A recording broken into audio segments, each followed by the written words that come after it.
প্রিয় ভাই বোনেরা, প্রিয় মা বোনেরা, আসসালামু আলাইকুম। ওয়ালাইকুম আসসালাম। প্রিয় ভাই বোনেরা, আজ প্রথমে আমি রব্বুল আলামিনের দরবারে হাজারো লক্ষ কোটি শুকরিয়া জানাতে চাই। রব্বুল আলামিনের অশেষ রহমতে আজ আমি আমার প্রিয় মাতৃভূমিতে আপনাদের দোয়ায় আলহামদুলিল্লাহ। আপনাদের মাঝে। প্রিয় ভাই বোনেরা, আমাদের এই প্রিয় মাতৃভূমি 1971 সালে লাখো শহীদের রক্তের বিনিময়ে অর্জিত হয়েছিল।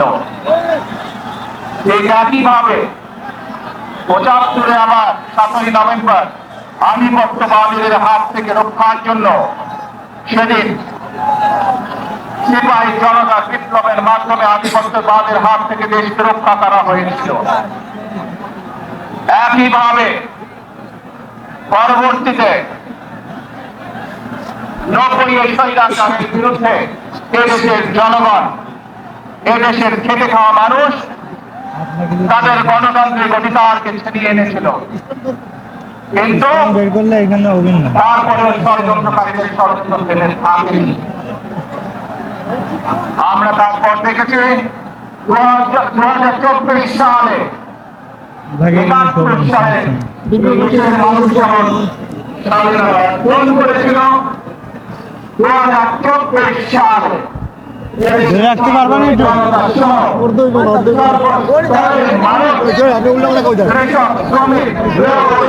নারী পুরুষ মাদ্রাসার ছাত্র সহ দল মত নির্বিশেষে, শ্রেণী পেশার নির্বিশেষে সকল মানুষ সেদিন 2024 সালের 5ই আগস্ট এই দেশের স্বাধীনতা এবং সার্বভৌমত্বকে রক্ষা করেছিল। প্রিয় ভাই বোনেরা, আজ বাংলাদেশের মানুষ কথা বলার অধিকার ফিরে পেতে চায়। তারা তাদের গণতান্ত্রিক অধিকার ফিরে পেতে চায়। বাংলাদেশের মানুষ চায় তারা তাদের যোগ্যতা অনুযায়ী ন্যায্য অধিকার পাবে। প্রিয় ভাই বোনেরা, এই দেশে একইভাবে সমাজের মানুষ আছে। এই দেশে মুসলমান, বৌদ্ধ, খ্রিস্টান, হিন্দু সহ বিভিন্ন ধর্মের মানুষ বসবাস করে। আমরা চাই সকলে মিলে এমন একটি বাংলাদেশ গড়ে তুলব আমরা, যিনি বাংলাদেশের স্বপ্ন একজন মা দেখেন, অর্থাৎ একটি নিরাপদ বাংলাদেশ আমরা গড়ে তুলতে চাই।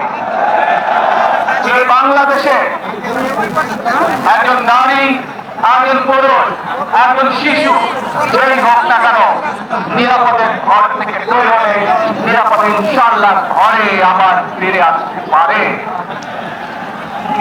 ভাই বোনেরা,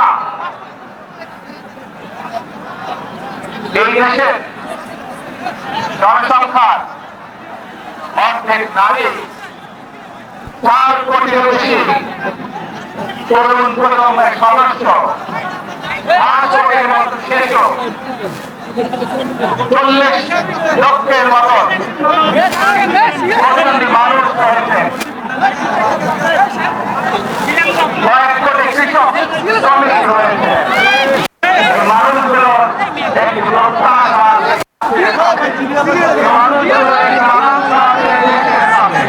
আজ আমরা আজ আমরা যদি সকলে তাহলে আমরা এই গ্রহণ করতে পারি।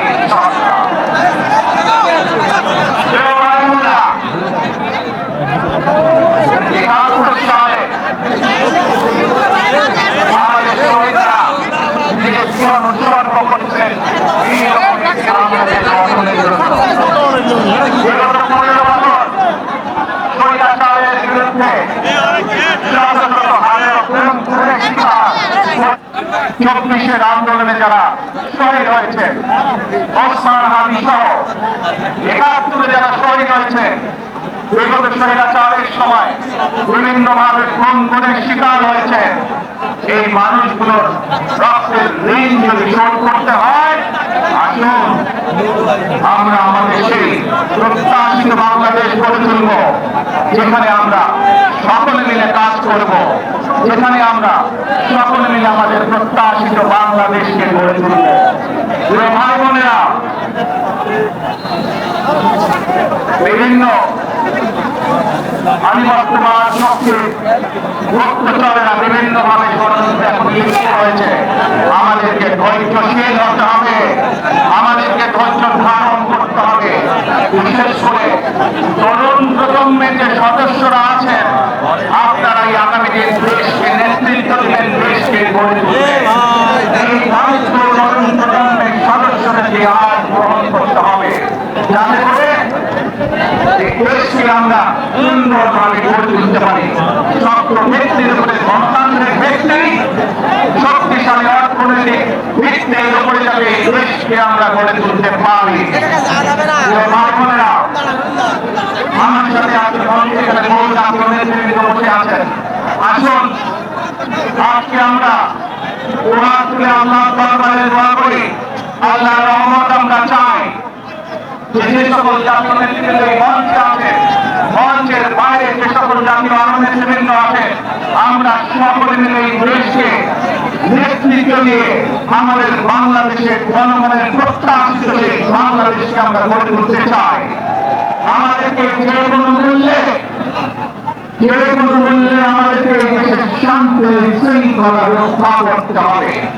যে কোনো স্থানের মধ্যে আমাদেরকে স্থির শান্ত থাকতে হবে। কেউ ভাই বোনেরা, আমরা দেশের শান্তি চাই, আমরা দেশের শান্তি চাই, আমরা দেশের শান্তি চাই। কেউ ভাই বোনেরা, মার্টিন লুথার কিং নাম শুনেছেন না আপনারা? নাম শুনেছেন তো আপনারা? মার্টিন লুথার কিং, তার একটি বিখ্যাত ডায়লগ আছে, I have a dream. আজ এই বাংলাদেশের মাটিতে দাঁড়িয়ে আপনাদের সকলের সামনে আমি বলতে চাই, বাংলাদেশ জাতীয়তাবাদী দলের সদস্য হিসাবে আমি বলতে চাই, I have a plan for the people of my country, for my country. আজ এই পরিকল্পনা দেশের মানুষের স্বার্থে, দেশের উন্নয়নের জন্য